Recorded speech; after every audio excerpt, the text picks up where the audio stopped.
퇴근길에 좋은 파트너 YTN 뉴스 FM 뉴스 정면 승부. 네, 뉴스 정면 승부 3라운드 문을 엽니다. 오늘 뉴스 정면 승부에서 청취자분들과 함께하는 yes or no 질문은 선거권 연령 18세로 낮추자는 의견 동의하십니까? 인데요. 이 질문에 대해서 9895님은 yes. 요즘 학생들이 정치에 관심이 없다고 하지만 선거권이 주어진다면 관심을 가지고 적극적으로 참여하지 않을까요? 라고 이렇게 의견 주셨고요. 1323님은 no. 정치권에서 표를 너무 의식하는 것 같은데 아직은 시기상조인 것 같습니다. 라는 의견 보내주셨습니다. 다른 청취자분들의 의견도 궁금합니다. 휴대전화 우물정 0945번 또는 YTN 라디오 스마트폰 애플리케이션이죠. 예스에 있는 게시판에 남겨주시면 되겠습니다. 의견 보내주신 분들 가운데 몇 분 뽑아서 월간 누몽드 디플로마티크 6개월 구독권 그리고 맥스무비 영화 예매권을 보내드리도록 하겠습니다. 정면 승부 3라운드 잠시 뒤에 금요 시사 퀴즈부터 이어가겠습니다. 아이고 우리 심청이가 팔려가다니. 그래도 내 걱정은 하지 마셔. 심청이가 안심폰을 주고 갔으니까 이 안심폰은 24시간 긴급 출동의 건강상담 서비스까지 받을 수 있어이다. 알뜰폰에 새콤을 더하면 S1 안심폰. 삼성 디지털 플라자에서 만나세요.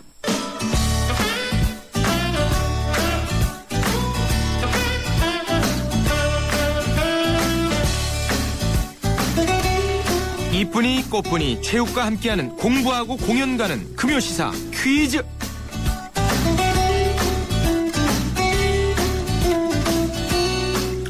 요즘 학생들은 공부할 과목이 너무너무 많아서 24시간이 모자랄 정도라고 합니다. 그런데요, 다가올 2018년도에는 교육부와 미래창조과학부가 함께 인재 양성을 위해 새로운 정규 과목을 추가시킬 예정이라고 하네요.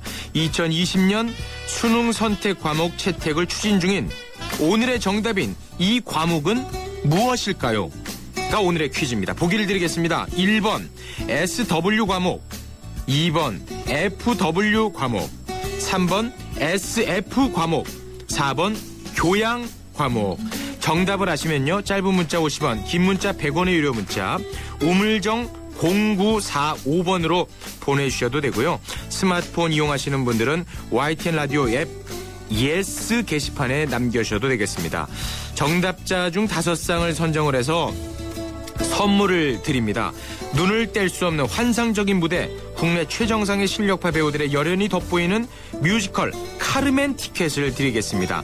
오는 2월 11일 화요일 저녁 8시 공연입니다.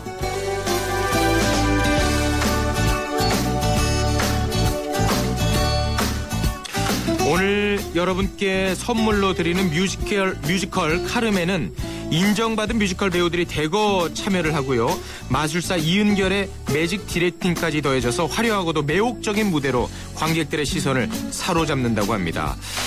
굉장히 많은 스타들이 참여를 하네요. 카르멘 역에는 정말 노래를 잘하는 가수 바다와 매력적인 뮤지컬 배우 차지연이 자리를 했고요.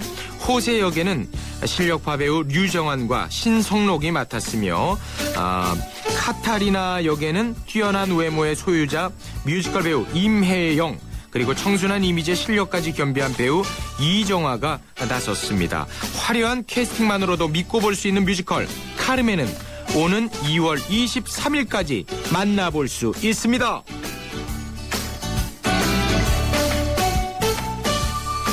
네, 매주 금요일 퀴즈와 함께 공연 선물 주시는 분이시죠. 이쁜이 꽃분이 가수 최욱 씨 나오셨습니다. 안녕하세요. 네, 반갑습니다. 안녕하십니까. 네, 금요 시사 퀴즈 항상 선물이 대단했는데 오늘은 대단한 것 중에 정말 대단한 것 같아요. 오늘 최고입니다. 네, 뮤지컬 까르멘 이름만 들어도 그렇고 또 바다.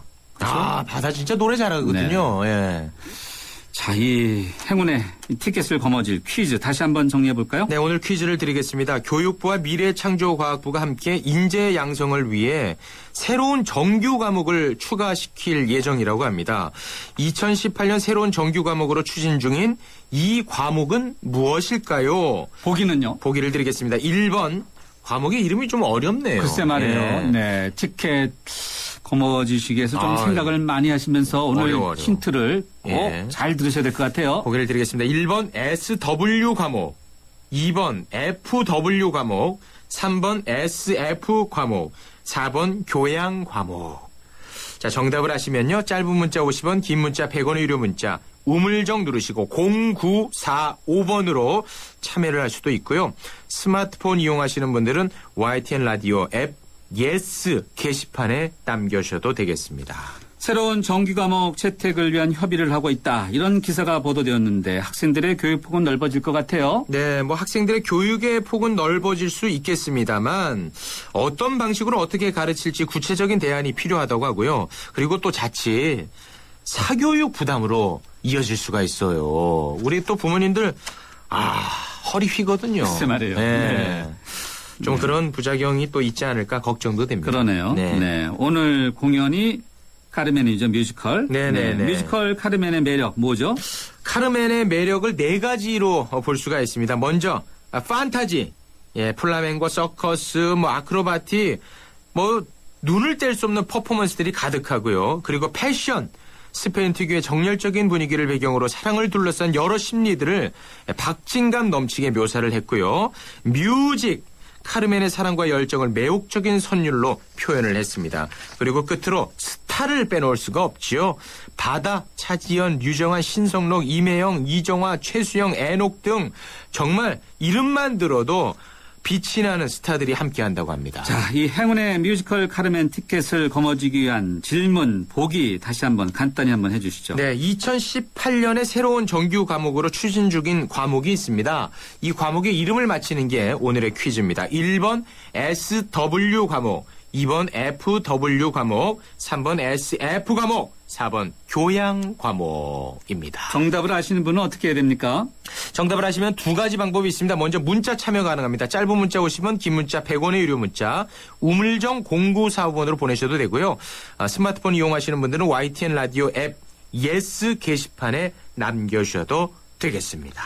자, 오늘 몇 상을 선정해서 드리죠? 오늘 5상을 선정해서 환상적인 뮤지컬 카르멘 티켓을 여러분께 드리겠습니다. 공연은 언제입니까? 2월 11일 화요일 저녁 8시 공연입니다. 그런데요. 네. 문제가 조금 어려워요. 네. 그리고 보기가 1 SW 과목, 네. 2 FW 과목, 네. 3 SF 과목, 4 교양 과목인데 네네네. 이게 FW 그러면 무슨 축구도 아니고요. 네. 힌트 좀 주시죠. 힌트를 좀 드릴까요? 오늘은 좀 어려우니까 쉽게 좀 드리겠습니다. 소프트웨어의 약자입니다. 소프트웨어. 컴퓨터 관련된 거군요. 그렇죠. 네. 예, 대한민국에 또 이 소프트웨어 스타가 한 명 나와야죠. 네, 이게 네. 글로 쓸 때는 SW 과목, 2번은 FW 과목, 3번은 SF 과목, 4번은 교양 과목이라 하지만 네. 사실 실제로 이렇게 말할 때는 이렇게 말을 하지 않죠. 네. 소프트웨어. 이렇게 말하시면 안 되는데. 네. 갑자기 좀 당황했어요. 우리 제작진들이 지금 너무 당황해갖고. 네. 네. 보기가 어떻게 되죠? 1번 SW 과목, 2번 FW 과목, 3번 SF 과목, 4번 교양 과목 되겠습니다. 네. 티켓 뭐죠? 카르멘 티켓입니다. 뮤지컬 정말 보고 있노라면 깜짝 놀랄 겁니다. 아주 박진감 넘치고 환상적인 그런 무대가 될 겁니다. 정답을 아시는 분은 어떻게 보내면 되겠습니까? 네, 짧은 문자 50원, 긴 문자 100원의 유료 문자 우물정 0945번으로 도전해 주시기 바라겠습니다. 중요한 것은 또 스마트폰 애플리케이션으로도 보낼 수 있죠. 그럼 무료예요, 무료. 어떻게 하면 됩니까? 스마트폰에 그 YTN 라디오 앱 예스를 검색을 해서 다운을 받으신 다음에 게시판에 남겨주시면 되겠습니다. YTN 라디오로 검색해도 되고 또 예스로도 검색해도 되고요. 그렇지요. 네, 알겠습니다. 힌트는 소프트웨어였다는 거죠? 네. 네. 시간이 좀 남나 봐요, 계속. 아닙니다. 네. 네, 여기까지 해야 될 것 같아요. 네. 퀴즈 풀고 공연 보는 금요 시사 퀴즈 뉴스 정면 숨을 마치는 시간에 정답자 추첨해서 발표해드리도록 하겠습니다. 끝나는 시간까지 함께해 주시기 바랍니다. 오늘도 멋진 퀴즈와 함께 선물 주고 와주신 이쁜이 꽃분이 최욱 씨 감사합니다. 고맙습니다.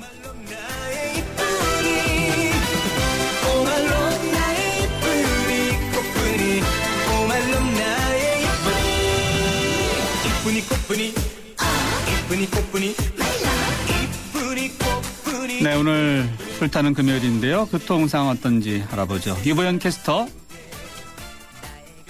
네, 정확한 정보를 전해드리는 뉴스 정면 승부 교통정보입니다. 이 시각 사고 구간이 있습니다. 공항대로 등촌역 쪽인데요. 강서구청 입구 교차로를 조금 지난 지점에 승용차 간 추돌 사고가 나서 사고 처리가 되지 않고 있기 때문에 이 부분 시속 10km 미만으로 정체를 빚고 있다는 시민 제보가 있었고요.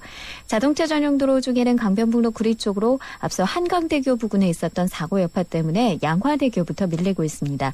이후로도 영동대교까지는 쭉 속도를 올리지 못하고 있고 반대쪽도 청담대교에서 성산대교 구간 정체와 서행을 반복하고 있습니다. 나란히 가고 있는 올림픽대로 공항 쪽으로 영동대교에서 반포대교, 한강대교에서 가양대교 통과하기 어렵고요. 과천대로가 관문사거리에서 사당역까지 밀려서 가고 있습니다. 연결되는 동작대로는 이수교차로에서 이수역까지 속도 내기 어렵고요. 남부순환로 상황이 많이 어려운데요. 매봉역에서 서울대 입구역까지 정체거리가 길게 이어져 있고요. 반대쪽도 예술의 전당 앞에서 확려울역까지는 속도를 줄이고 있습니다. 지금까지 뉴스 정면 승부 교통정보 유보연이었습니다.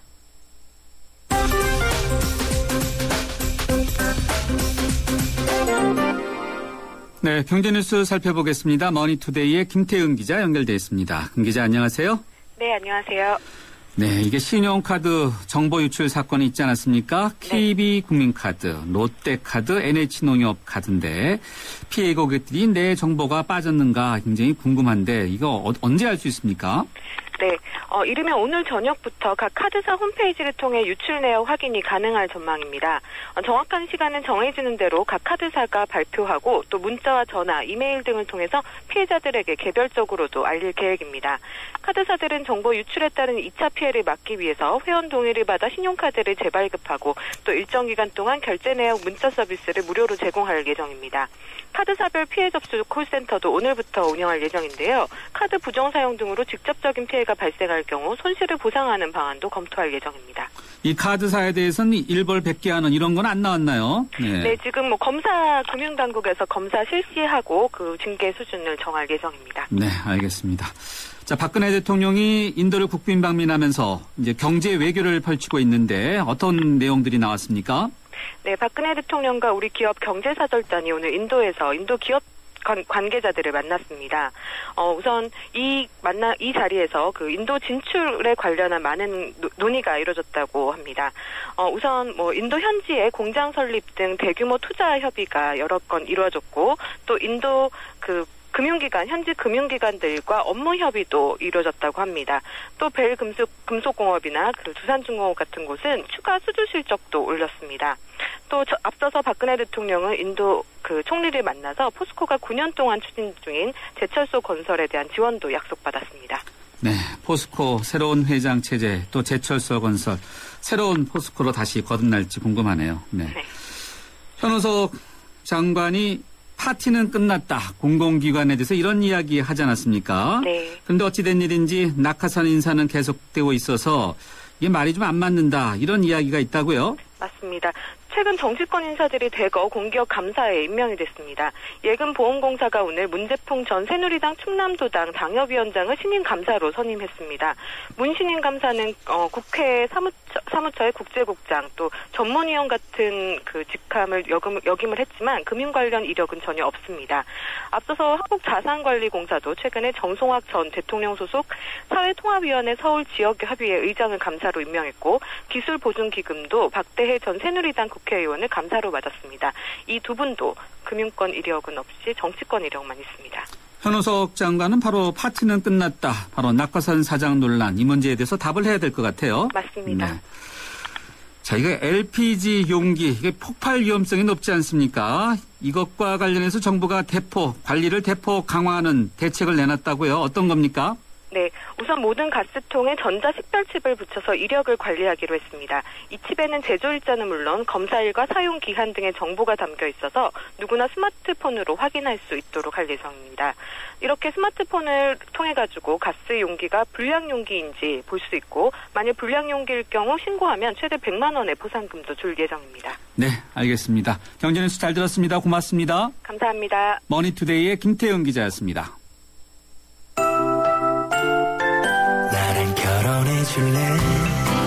내 속까지 콜스테인리스를 건강하고 깨끗하게 지켜주고 아껴주고 싶으니까. 쿠쿠 쿨 스테인리스 2.0 에코. 매일 너와 쿠쿠하고 싶어. 쿠쿠. 현대자동차 오너들의 휘파람 소리가 커진다. 난 주유. 난 쇼핑. 난 보험. 난 커피. 난 자동차 바꿔야겠다. 블루 멤버스 포인트로 원하는 대로 시작합니다. 자동차에서 라이프까지 블루 멤버스. 자세한 내용은 홈페이지 참조. 네, 5쌍의 뮤지컬 카르멘 관람 티켓이 걸려있는 금요 시사 퀴즈는요. 우리나라의 인재 양성을 위해서 교육부와 미래창조과학부가 함께 오늘 2018년 새로운 정기 과목으로 추진 중인 이 과목은 무엇일까요가 오늘 퀴즈입니다. 보기입니다. 1번 SW 과목, 2번 FW 과목, 3번 SF 과목, 4번 교양 과목. 힌트는 앞서 소프트웨어 참고하시라고 했죠. 네, 오늘 그리고 선거권 연령 18세로 낮추자는 의견 동의하십니까에 대한 청취자분 의견 받고 있는데요. 8155님은요. 노입니다. 고3이면 인생의 중요한 시기인데 괜히 정치에 휘둘릴까 봐 걱정됩니다. 라는 의견 주셨고요. 3593님은 예스, 투표를 할 수 있도록 해줘야죠. 18세면 성인입니다. 라는 의견 주셨네요. 오늘 예스 오너도 정말 팽팽합니다. 여러분 의견 아직 안 보내신 분의 의견 또 궁금합니다. 휴대전화 우물정 0945번으로 보내주시거나 그렇지 않은 분은 저희 라디오 스마트폰 앱이죠. 예스에 있는 게시판에 남겨주셔도 되겠습니다. 물론 여기도 선물 준비되어 있습니다. 뉴스 정면 승부 3라운드 여기서 인사드리고요. 잠시 뒤 4라운드에서 뵙죠. 서양 고전음악을 완성시킨 천재 작곡가 악성 베토벤. 그의 음악적 잠재력을 일깨워준 사람은 스승인 크리스티안 네페 선생님이었습니다. 네페 선생님은 지루한 이론과 반복적인 연습을 강요하지 않았습니다. 이탈리아와 프랑스, 독일의 유명한 오페라를 감상할 기회를 마련했고 어린 베토벤이 음악에 대해 더 깊이 느끼고 생각할 수 있도록 이끌었습니다. 가르치는 것이 아니라 깨우치는 교육, 아이들의 잠재력을 활짝 꽃피우는 우리 교육의 희망입니다. 이 캠페인은 I am the key, 눈높이 대교와 함께합니다. 살아있는 뉴스, 깨어있는 방송, 한국의 뉴스 채널 YTN 뉴스 FM. 네, 뉴스 정면 승부 4라운드 문을 열겠습니다. 4라운드에서는요, 강주현 변호사님 그리고 하호영 기자와 함께하는 새 남자의 정치 수다가 준비되어 있습니다. 그리고 금요 시사 퀴즈 정답도 계속해서 보내주시고요. 그리고 휴대전화 우물정 0945번으로 새 남자의 정치 수다에 여러분과 함께하도록 하겠습니다. 잠시 뒤 뵙겠습니다. 시크릿 노트가 지켜온 비밀스러운 즐거움. 이제 폰에서도 이 즐거움을 이어간다. 지문으로 나만의 비밀을 지켜주는 베가 시크릿 노트. 그리고 또 하나의 시크릿, 베가 시크릿 업. 지켜준다. 고로 존재한다. 베가. 당신의 베이스 캠프는 어디입니까? 어디로 가야 할지 모른다면 방향이 될 것이고 계속 가야 할지 망설인다면 용기가 될 것입니다. 베이스 없는 정상은 없습니다. 세상의 베이스가 되다. 포스코.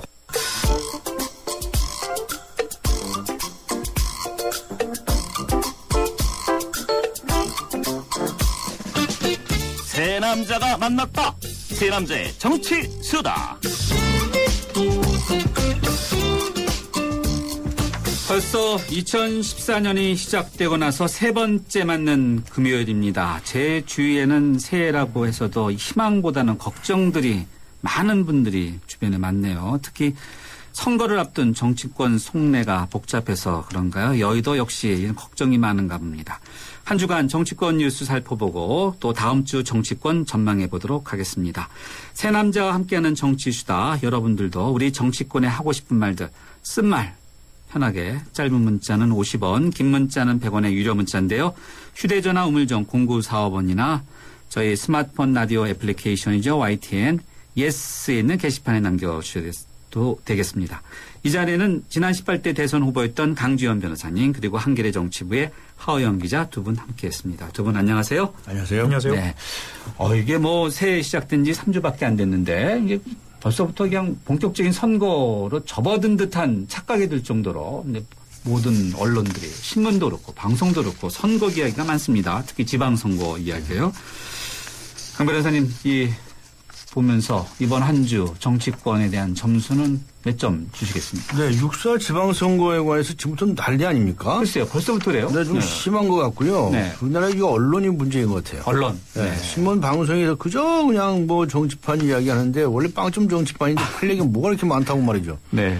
그래서 이제 보도도 말이죠. 무슨 여론조사 이래가지고 뭐 서울은 어떻고 경기도는 어떻고 누가 누구의 몇 퍼센트 이렇게 해요. 네. 시작도 안 했는데. 그런데요, 제가 한 가지 물어보고 싶은 게 있습니다. 네. 지금 누구하고 누구 딱 비교해가지고 이렇게 여론조사 하지 않습니까?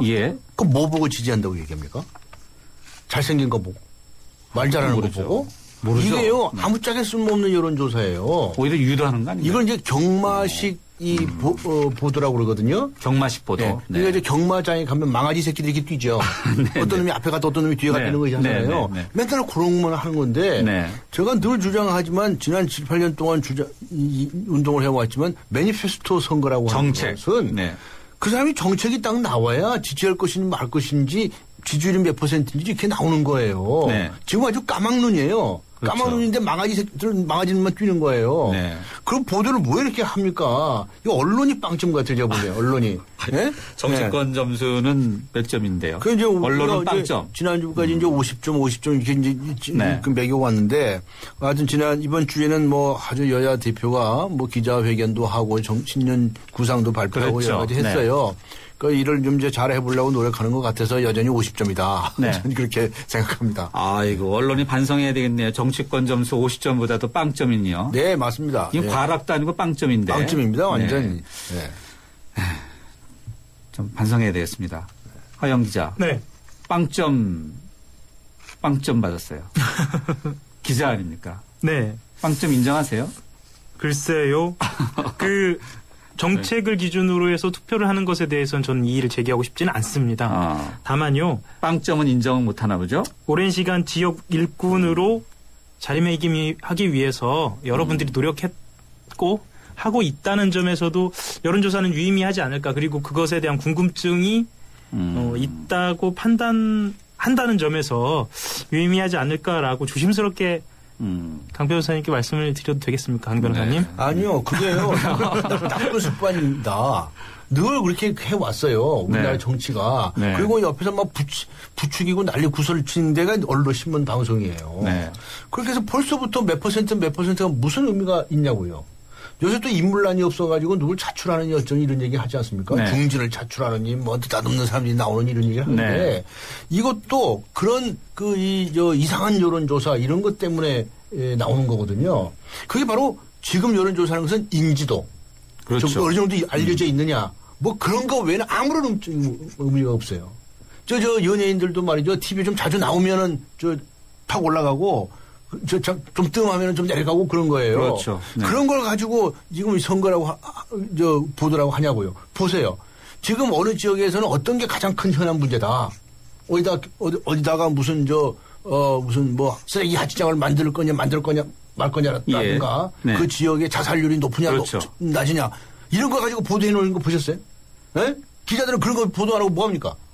그런 걸 보도해서 그 지역에 이런 문제가 있구나. 이 문제를 해결하는데 가장 적임자가 어떤 사람이냐. 뭐 이런 걸 이제 따져야지. 그렇게 그냥 밑도 끝도 없이 망아지들 그냥 뛰는 거 보도하듯이 그 경마식 보도. 이런 거 하면 됩니까? 안 되죠. 안 됩니다. 허영 기자 고개를 팍 숙였어요. 숙인 건 아니고요. 여러 가지 말씀을 지금 받아 적었는데요. 사실 뭐 저희 신문 한겨레 신문뿐만 아니라 그 타사에서 보도하고 있는 신년기획에는 여러 가지 그 지표 보도가 있으니까 그건 좀 참고해 주셨으면 좋겠고 저는 이 말씀을 드리고 싶어요. 지금 현재 정치공학적으로 여론조사가 접근하고 있다라는 점을 인정을 하는데요. 정당 정치가 자리 잡고 있다면, 그러니까 진보 보수 정당이 예견 가능한 정책들을 생산하고 있다면 여론조사도 유의미하다라고 말씀을 드리고 싶고요. 이렇게 말씀드리면 너무 교과서적인 것 같아서 저 좀 조심스럽습니다만, 뭐 그런 측면에서 여론조사를 이렇게 진행하는 언론과 함께 정당도 좀 반성을 해야 하지 않을까 그런 생각도 좀 듭니다. 그런데요, 정당이 무슨 예견 가능한 정책을 내세웠다. 좋습니다. 그러니까 이제 여야 대표들이 기자회견도 하고 했죠. 그렇죠. 근데 지금 육사 지방선거는 각 지방에 대한 정책 같은 게 나온 게 다 한 가지라도 있어요? 없잖아요. 지금 강 변호사님 말에 서울, 제가 경기도, 경상도, 특별히 나온 건 없죠. 없잖아요. 네. 그러니까 이번에 이 정당에 관해서 한마디 말씀을 드리고 싶은 거는 네. 제가 아주 인상 깊게 본 기사가 하나 있어요. 뭐죠? 그 정의당이라고 있습니다. 네. 기억들 하시는지 모르겠는데 그 국회의원이 5명인가 6명밖에 안 되는 데인데 정의당에서 어떤 발표를 했냐면 북유럽식 좌파. 북유럽식 좌파. 즉 사회민주주의 이념을 추구하겠다 이렇게 발표를 했어요. 네. 사회민주주의. 이 사회민주주의에 대해서 모르시는 분들이 많은데 제가 이렇게 소개를 하겠습니다. 이번에 독일에서 기민당이 과반수에서 5표를 모자라가지고 다른 정당하고 대연정을 하지 않았습니까? 메르켈 총리가요? 네. 네. 그게 이제 3인당이거든요. 예. 이 3인당이 바로 사회민주주의를 추구하는 전형적인 정당입니다. 네. 이것을 우리는 유럽에서 중도 좌파라고 부르는 거예요. 네. 그래서 우리나라에서는 이 사회민주주의 정당이 진작에 나왔어야 되는 거예요. 그리고 또 실제로는 그런 정책들을 추진하는 정당이 있어요. 그게 이제 말하자면 민주당이라고 할 수도 있겠는데 이게 사회민주주의라고 하는 것을 정면으로 표방을 안 해요. 그런데 이 사회민주주의가 유럽에서 말하면 중도 좌파거든요. 예. 그럼 우리나라 민주당은 어디 있습니까? 그거보다 오른쪽에 있다는 거 아니에요 지금? 예. 예? 그러면 민주당은 보수적인 정당입니까? 뭐예요 도대체? 민주당 관계자가 이래서 해야 될 것 같은데요. 이래서 지금 네. 간혹의 토론 프로 같은 데를 보시면 네. 지금 민주당은 진보 개혁 정당이 아니고 보수당이다. 네. 중도 보수당 이렇게 주장하시는 분도 있고 민주당 안에서도 그런 주장하는 분들이 있어요. 네. 그럼 새누리당은 뭐예요? 극우 정당입니까? 무슨 정당입니까? 이래서 새누리당이 놀라겠는데요. 우리나라의 정당들은 완전히 자기 정체성이 불투명한 네. 이런 정당들이고 게다가 그 구성원들 내부를 들여다본다 하면 다들 짬뽕 잡탕이에요. 막 뒤섞여 있어요. 노선에 대해서 말씀하시는 거죠? 그렇죠. 노선이 없이 그냥 전라도 사람들이 전라도 당선되고 싶으면 민주당에서 깃발 들어야 되고 경상도 사람 당선되고 싶으면 새누리당 들어야 되는 거예요. 그러니까 지역당 정당이지 이게 무슨 정책 정당입니까? 아직도 이렇게 지역 정당으로 보시는 거죠, 강 변호사님? 아니 지지난 대통령 선거 때 경북에서는 80% 나왔고 전라도에서 90% 나왔잖아요. 이게 선거입니까? 장난이지. 이래서 이렇게 기본적인 게 썩어 빠졌는데 이런 걸 뜯어 고치려고 해야지. 정치하는 사람들이 뭐하고 앉아있냐고. 10년이 들어서 생각 좀 바뀌어야죠. 네. 네. 하 기자. 네. 할 말이 많을 것 같은데 고개는 계속 숙이고 있어요. 네. 받아 적느라고요? 네. 받아 적고 있었습니다. 뭐 어디서부터 말씀을 드려야 할지 잘 모르겠는데요. 저는 이제 제 의견을 내려고 나온 자리보다는 이제 여러 가지 사건에 대한 정리를 하기 위해서 나와서. 이 얘기하면 어떨까요? 네. 자, 강 변호사님께서 이 민주당의 노선이 좀 우측에 가깝지 않냐 이런 언급을 해 주셨는데 이 기자회견 하지 않았습니까? 네네. 북한 인권법 얘기. 그래서 햇볕 정책이니 또 이런 이야기도 나오고 또 그 이후에 이제 민주당 당내에서는 지금 강 변호사님 언급하신 대로 이제 아예 커밍아웃 해야 된다. 뭐 이런 목소리가 많았어요. 네. 그 얘기 좀 해 주시죠. 간단하게 일단 그 민주당이 지금 처해 있는 상황부터 좀 말씀을 드리면은요. 네. 아까 강 변호사님께서 말씀하신 대로 잡탕이다. 아니면 섞여 있다라고 말씀을 하셨는데 그걸 좀 달리 표현하자면 본인들이 그 진보를 표방하는 과정에서 가운데 중도에 있는 표를 잃지 않았느냐라는 반성이 있어요. 그래서 중원을 장악한다라는 표현을 쓰는데요. 외연을 넓히기 위한 작업들이 내부적으로 있고요. 그리고 내부적으로는 진보를 더 선명하게 표방해야 하는 거 아니냐라는 갈등도 좀 있는 것으로 알고 있습니다. 그것에 대해서는 판단의 문제인 것 같아요. 중원을 장악해라. 브라질 월드컵이 있어서 그런가요? 중원을 장악해라. 중원을 장악하는 팀이 이기지요. 모든 게임은요. 그렇습니다. 북한 인권법에 대해서 여쭤보시니까 간단하게 좀 설명을 드리면은요. 지금 여야가 동시에 북한과 관련된 법안을 내놨습니다. 그런데 말만 인권 증진이지요. 내용은 완전히 판이합니다. 여당안 같은 경우에는 주로 북한 주민들의 인권 상황을 국내외에 환기시키고 개선을 촉구하는 쪽에 힘을 싣고 있고요. 북한이 특히 내정 간섭이라고 반발하고 있는 북한 인권 관련 민간단체 지원 방안도 들어있습니다. 야당은요 주로 기원의 무게를 두고 있고요. 뭐 이것을 두고 진보냐 보수냐라고 이야기하기는 좀 어려울 것 같고요. 이것은 정책적 판단의 문제라고 볼 수 있겠습니다. 네. 예. 강 변호사님, 앞서 이제 민주당을 아주 따끔하게 지적을 해주셨는데 이제 북한 인권법이라는 걸 놓고도 여야가 새누리당하고 민주당의 입장이 완전히 다른데 이 북한 문제에 대해서도 이렇게 어떤 정책적 노선, 이념적 성향에 따라 이렇게 달라야 됩니까? 다를 수가 있죠. 있는데 이번에 민주당이 북한 인권 민생법을 만들겠다 이렇게 나선 건 매우 잘한 일이라고 생각합니다. 네. 이 점수 줘야 됩니다, 사실. 네. 그래서 50점 됐죠? 그렇죠. 네. 그것도 안 했으면 이제 빵점이고요. 네. 네. 근데 그동안에 이 북한 인권법에 관해서는 민주당에서 발목을 잡아가지고 몇 년째 한 발짝도 못 나갔었거든요. 그냥 이때는 북한 인권법 얘기를 하면 완전 극우파가 되는 것처럼 이런 분위기가 민주당 안에 있었던 것 같아요. 그래서 손도 못 대다가 이번에 이제 이렇게 민생자를 붙이긴 했지만 이렇게 나간 것은 매우 잘한 일이고 저는 앞에서 말씀드렸지만 차제에 네. 민주당이 정체성을 찾아야 된다. 정말 중도 좌파 정당으로 자리매김을 하기 위해서 어떤 정책들이 필요한지 이걸 해야 되고. 중도 좌파 쪽으로요? 민주당은 지금까지 그동안에 진보 개혁적인 좌파 정당으로 알려져 왔었거든요. 네. 그런데 이제 앞에 말씀드린 것처럼 정의당이 사회민주주의를 들고 나오니까 예. 이 윗장이 좀 골라졌다는 것인데 정말 사회민주주의라는 노선을 정식으로 채택할 것인지 이런 것에 관해 해줘야 될 것이고 네. 새누리당도 마찬가지입니다. 새누리당이 요새 무슨 유신 독재니 뭐니 뭐 이런 말들이 나오고 이제 욕을 먹고 있잖아요. 예. 지금은 뭐 유신 독재라고 볼 사람은 아무도 교과서 없지만 문제, 뭐 대공약 여러 가지 사실상 폐기한 거다 이런 거 관련해서 나오는 그렇죠. 것들이죠. 지금이 뭐 유신 독재는 분명히 아니지만 그러나 그런 인상을 굉장히 많이 풍긴단 말이에요. 그러면 이게 정말 새누리당은 극우파 쪽의 노선이냐 아니면 중도 우파냐 그것도 분명하게 해야 돼요. 그리고 제가 알기로 새누리 안에도 그렇게 성향이 다른 사람들이 혼재되어 있어요.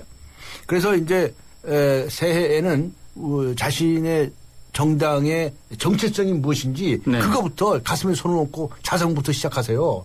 그래야 한국의 정당 정치가 발달하고 또 초당적 정치도 있지만 정당을 통한 정책 정당 그리고 정책 정치 가 발달할 것이다. 이렇게 보고 있습니다. 네, 하 기자. 지금 이제 강 변호사님께서 이제 바로 새누리당에 대해서 따끔한 지적을 해주셨죠. 뭐 과거로 회귀하는 듯한 그런 문제에 대해서 여러 가지 지적을 받고 있다. 또 공약을 이제 파기, 사실상 뭐 폐기 이런 거 관련된 지적을 해주는데 지금 여야가 보면은 이제 기초 정당 공천제 문제를 놓고 또 팽팽하게 맞서고 있지 않습니까? 새누리당이 사실상 대선 당시에 약속했던 것을 폐기하지 않고 그대로 유지하는 쪽으로 가닥을 잡고 있지 않습니까? 네. 자, 이건 지금 여야에서 왜 이렇게 이해관계가 엇갈립니까? 사실 조금 더 내밀한 얘기를 하고 싶은데요. 아주 조금 약간 깊은 내밀한 해도 돼요. 네. 국회의원들은 내심요. 기초공천제가 폐지되지 않기를 바라고 있습니다. 그것은 여야 다 마찬가지인가요? 마찬가지입니다. 왜요? 그리고 사실 안을 들여다보자면 민주당이나 야권에서도 기초공천제 폐지 야권에서도요. 기초공천제 폐지 자체가 오는 파장에 대해서 각 지역구 지역 의원들은 감당하지 못할 수도 있다라고 생각을 하거든요. 예를 들면요? 예를 들면 지금 현재 정치적으로만 봤을 때입니다. 지금 현재 본인들이 지금 행사하고 있는 지역에서의 이권들이 있거든요. 특히 기초의원을 기반으로 한 총선 전략도 있고요. 이런 측면에서 본인들이 이후에 어떻게 감당할 것인가에 대한 특히 수도권이나 경기 지역을 중심으로 한 이런 고민들이 있는 겁니다. 제가 이것이 옳다라고 말씀드린 건 아닙니다. 그리고 또 하나의 문제는 이거는 선의로 해석할 부분인 것 같습니다. 기초공천제가 폐지되면 장애인이나 여성을 할당해서 기초의원으로 공천하는 문제. 비례대표로? 비례대표로 공천하는 문제에 대해서 사실 약속할 수 없고 담보할 수 없다라고 좀 판단하고 있습니다. 그래서 기존에 있는 기초의원이라든가 예를 들면 지역에 있는 명망가들, 재산이 많은 명망가들이 기초의회나 기초단체장을 장악하지 않을까라는 그런 불안감도 있는 것이죠. 굉장히 뭐랄까요. 욕망에 따라서 겹겹이 아주 다양하다고 다 있네요. 그렇습니다. 강 변호사님은 이 기초 정당 공천제 대선 과정에서 분명히 공약 사항이었는데 어떻게 보세요? 저는 뭐 기대하시겠지만 매니페스토 정책 공약 선거를 하자는 운동을 7, 8년 동안이나 해온 사람입니다. 하셨죠. 그러니 공약을 안 지키겠다고 하는 이런 새누리당의 착태에 대해서는 아주 물매를 쳐도 시원찮다고 생각하는 사람입니다. 아, 공약을 도대체 재작년 그 대통령 선거 때 새누리당 공약집에 380 몇 페이지인가에 보면 이거 기초 의회 지자체장하고 의회 정당권청 폐지하겠다 약속을 했습니다. 저는 물론 공약이라고 해서 모두 다 반드시 지키라고 말하지는 않습니다. 왜냐하면 사정 변경이 있을 수 있어요. 그렇죠. 예를 들어서 MB 정권 때 이명박 전 대통령이 후보 시절에 747 공약을 내세웠거든요. 10% 경제 성장이니 뭐지 꿈 같은 얘기를 했거든요. 그런데 금융위기를 부딪혔어요. 그렇죠. 불가피한 것도 있죠. 외부 사정 변경이 생겼다 이거예요. 그러니까 국민들이 그것을 양해해 주는 거예요. 그런 것처럼 불가피한 사정이 생길 수 있지만 이게 요새 위헌이냐 아니니 무슨 얘기를 한다고 하는데 그때는 위헌이라는 것도 몰랐어요? 네? 무슨 놈은 위헌입니까? 위헌 절대로 아닙니다. 그래요? 네? 지금 갖다 붙이는 거예요. 국민 속이는 거예요. 그래요? 아니, 이런 식으로 선거 공약 내지 말라는 것이 매니페스토 정책 선거하는 거예요. 매니페스토 선거라는 건 뭐냐면 첫째, 정책 공약을 실현 가능한 정책 공약을 지킬 수 있는 정책 공약을 내세우는 거예요. 뻥치는 공약 안 된다 이거예요. 그다음에 당선되면 반드시 지키라는 거예요. 그리고 선거 과정에서도 그 정책 가지고 경쟁하라는 거예요. 이게 매니페스토 원리인데 이 도대체 공약 자체를 만들 때 신중하게 만들어오고 지킬 수 있는 정책이라고 내놨을 거 아니에요. 그리고 이 공약은 민주당 똑같았어요. 양쪽 거대 정당이 다 이렇게 약속을 했던 거거든요. 그럼 지켜야지. 지금 와서 잔머리 굴리는 건 딴 거 아닙니다. 지켜야 된다. 국회의원들이 지역에 가서 조직 관리도 해야 되고요. 또 전에는 말이죠. 지자체장들, 의원들 그거 공천 줄 때 돈 받아먹고 말이죠. 그래갖고 교수도 간 사람들 많고 그랬어요. 아는 사람들 다 알아요. 제가 하나 공개할까요? 제가 몇 년 전에요. 시장 구청장들 쫙 모이는 데서 어떤 분이 한 분 그러셨대요. 이름은 공개하면 안 돼요. 여러분 돈 갖다 바치지 않고 그냥 공천 받은 사람 손 들어보세요 그랬대요. 그랬더니 아무도 손 안 들더라고요. 그래요? 이거 아는 거 다 아는데 이걸 거짓말이라고 하고 앉아있냐고. 그리고 물론 이제 여성이라든가 장애인이라든가 이런 분들의 진로라든가라고 하는 것이 장애가 있습니다. 그렇죠. 그래서 지금 소수당, 뭐 정의당이 이런 데서 반대하는데, 그런데 그 여성 의원이 적다라고 한다면 다른 방법을 강구한다든가 그렇게 해야지. 이게 자기들이 그 공천한다고 그러면 그 문제가 해결돼요? 그럼 누가 보장을 해요? 그래서 장난치지 마세요. 이거 정말 관찰하면 사기치는 정당이다라는 소리 듣는다. 수위가 점점 높아지고 있습니다. 아니고도 지금 공약 안 지키고 몇 개가 있어요. 상평 인사했습니까? 낙하산 인사 안 한다고 해놓고 얼마나 많이 했습니까? 그 욕먹을 건 많은데. 청취자분 의견도 같이 듣죠. 이건 돈 한 푼도 안 들이고 개선할 수 있는 공약입니다. 알겠습니다. 자, 예스 어플리케이션으로 의견 주신 0155님인데요. 경마식 보도 새겨들어야 할 용어인 것 같아요. 라고 의견 주셨고요. 휴대전화로 주신 0374님은 하 기자님 말씀드리니까 허무하네요. 대선 공약이 헌시짝처럼 버려지는 것도 모자라서 국회의원들은 아무도 원하지 않는다는 말입니다. 하 기자.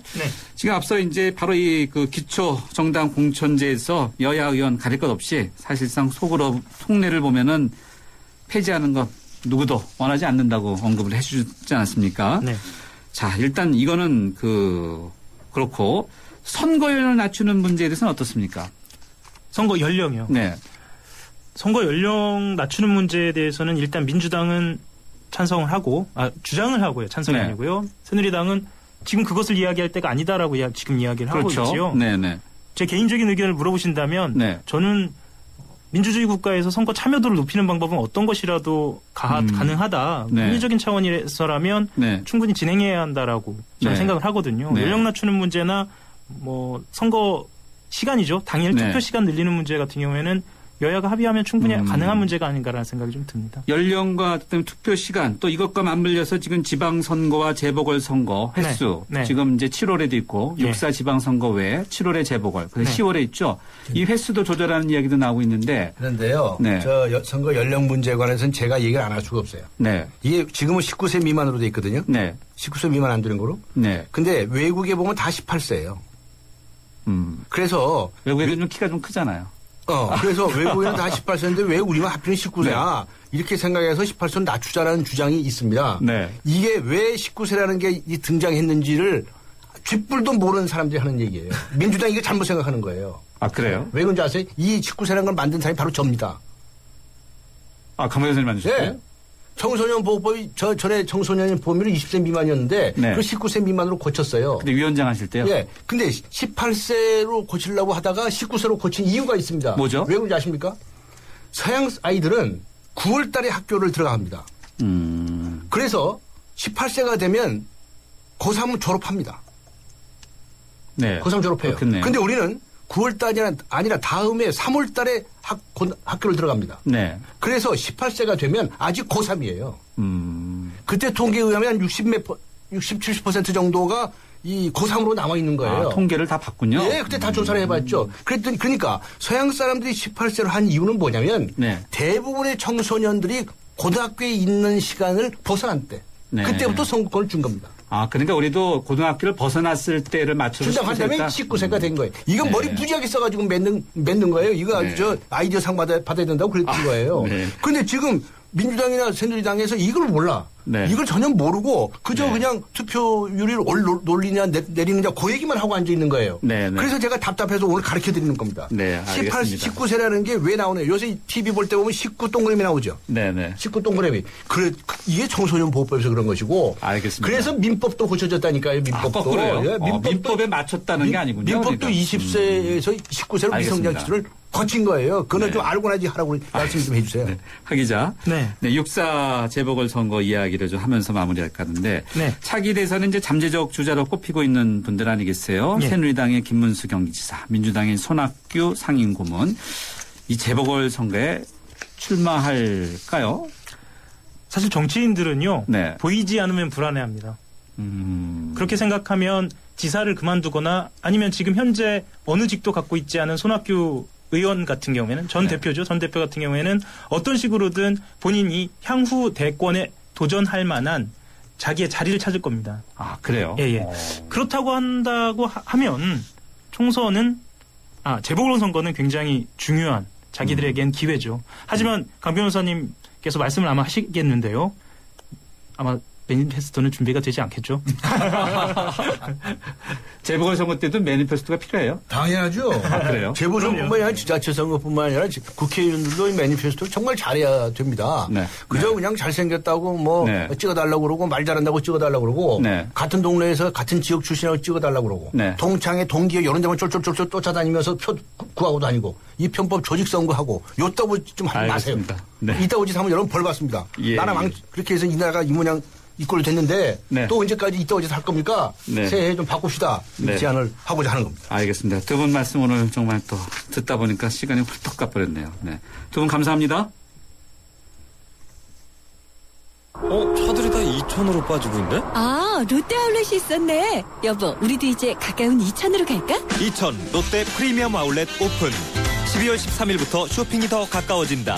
해외 명품부터 아동 스포츠까지 350여 개 유명 브랜드 이천 롯데 프리미엄 아울렛. 진짜 크고 가깝네. 연아가 알려주는 좋은 물의 조건. 물 드실 땐 꼭 수원지를 확인하세요. 저는 지하 180m 천연 안만수와 드넓은 구규림이 있는 해발 680m 강원도 평창을 꼭 확인해요. 깨끗해. 강원 평창수, 평창 동계올림픽 공식 먹는 샘물. 네, 오늘 뉴스 정면 승부가 여러분과 함께했던 yes or no 질문은 선거권 연령 18세로 낮추자는 의견 동의하십니까? 였는데요. 저희가 받은 문자만을 자체적으로 집계한 결과로는 4대6의 비율로 노라는 의견이 더 많았습니다.